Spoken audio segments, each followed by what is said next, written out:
If you really want to learn English, listen to this story slowly. Every line will help you learn new words, short sentences, and real emotions in English. You will understand how people speak in daily life.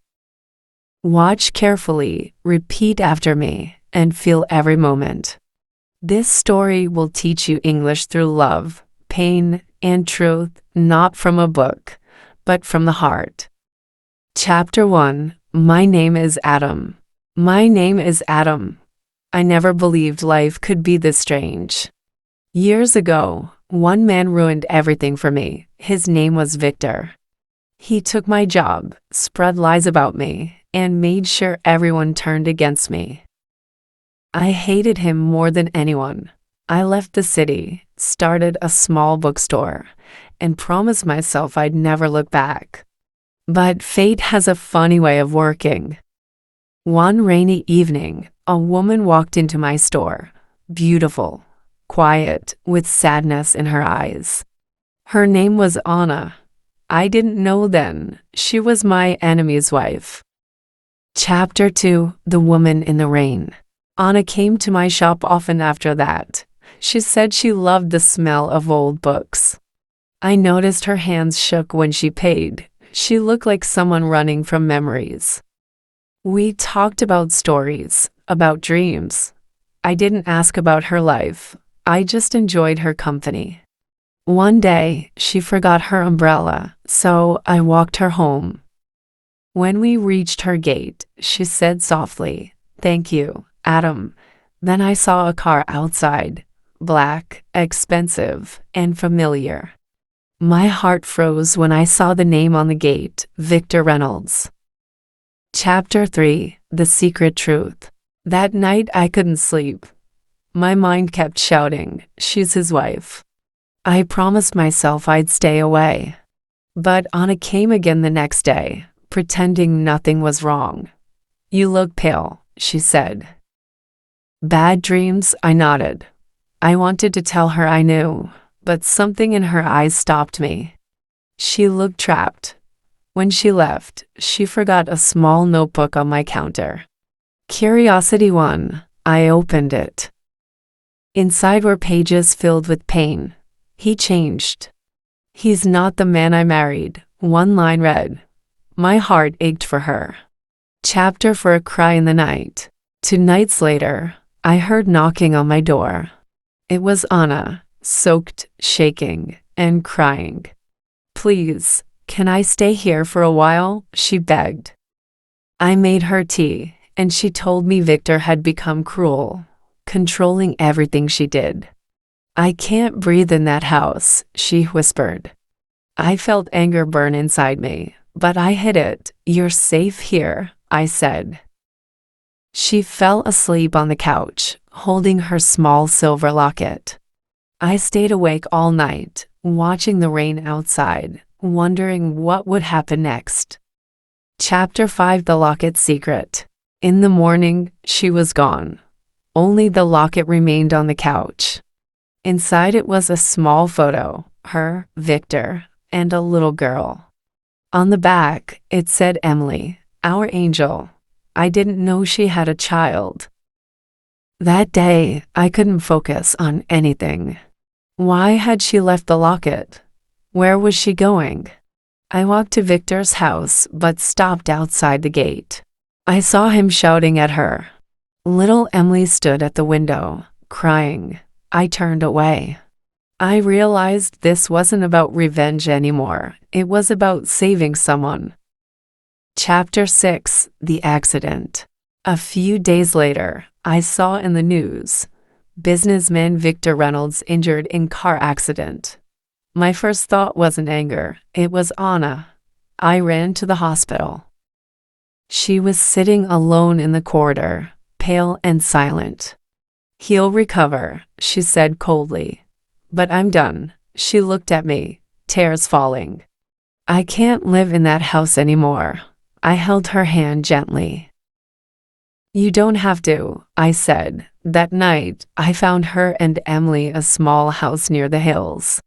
For the first time, she smiled, a real smile. Chapter 7: A New Beginning. Life slowly became peaceful. I helped Anna open a small flower shop. Emily came to my bookstore after school and called me Uncle Adam. We laughed, cooked together, and shared quiet evenings. I didn't realize when friendship turned into love. One evening, as the sun set, Anna said, "You saved my life, Adam." I wanted to tell her how much she meant to me, but I stopped. Her eyes still carried pain from the past. So I just said, "You deserve peace," and smiled. Chapter 8: The Return. Just when life started feeling safe, Victor returned. He came to my bookstore one afternoon, standing tall with a fake smile. "So this is where my wife spends her time," he said coldly. My hands clenched. "She's free now," I replied. His face changed, cold anger flashing in his eyes. "You think you can steal my family?" he shouted. I said nothing. That night, Anna got a call. Victor threatened to take Emily away. She broke down, saying, "I can't fight him, Adam. But I promised, you're not alone anymore." Chapter 9: The Custody Battle. Victor used his money to file for custody of Emily. The court days were hard. Anna cried every night. "He'll win. He always does," she said. But I told her, truth wins slower, but it wins. I gathered every proof of his cruelty, every letter she'd written, every witness. The judge saw through his lies. One morning, the decision came: Emily stays with her mother. Anna fell to her knees, sobbing with relief. I helped her stand, and for the first time, she hugged me without fear. Chapter 10: The Letter from Victor. A week later, I received a letter. It was from Victor. "You took everything from me. But I was the one who destroyed it first. Take care of them." I never could. The next day, he left the country. Anna didn't speak for hours after hearing it. Finally, she said softly, "Maybe now we can breathe again." We sat by the window that night, listening to the rain.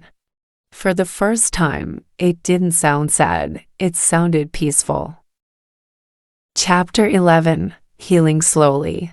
Months passed. Anna laughed more often now. Emily's drawings filled the walls. Sometimes I caught Anna watching me quietly, like she wanted to say something but couldn't. One evening, we went to the old pier. "Do you ever stop helping people?" she asked. I smiled. "Only when they stop needing me." She looked at me for a long time. "Then don't stop now," she whispered.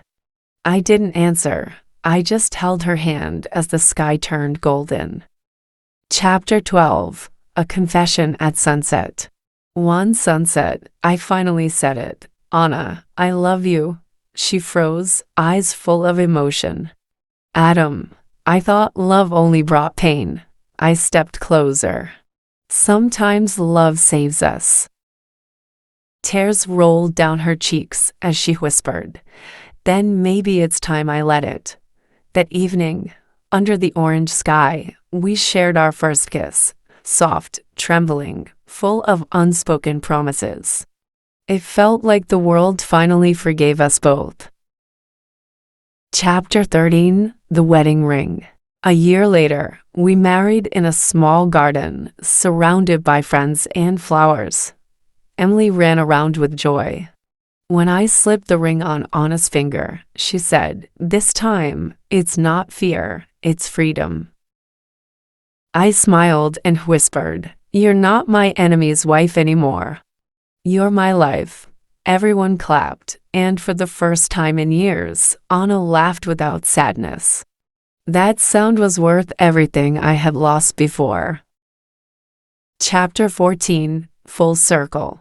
One evening, Victor's mother came to visit us. I expected anger, but she only said, "Thank you for giving my son's family happiness." I nodded. Life had come full circle. Pain had turned into peace. Emily grew up calling me Dad. Every time I saw her, I remembered how far we had come, from stormy nights to sunny mornings.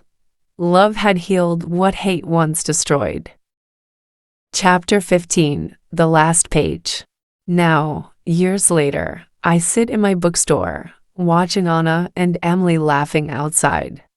Sometimes I think about the past, the hatred, the hurt, the storms we survived.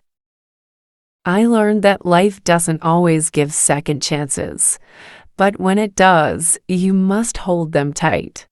My story began with revenge, but ended with love. My name is Adam, and the woman I once thought was my enemy's wife turned out to be my destiny. If this story touched your heart, click like, share it with your friends, and subscribe for more emotional English stories. Every story has a heart, and every heart has a story. Keep learning English through emotions, only on Glorious English.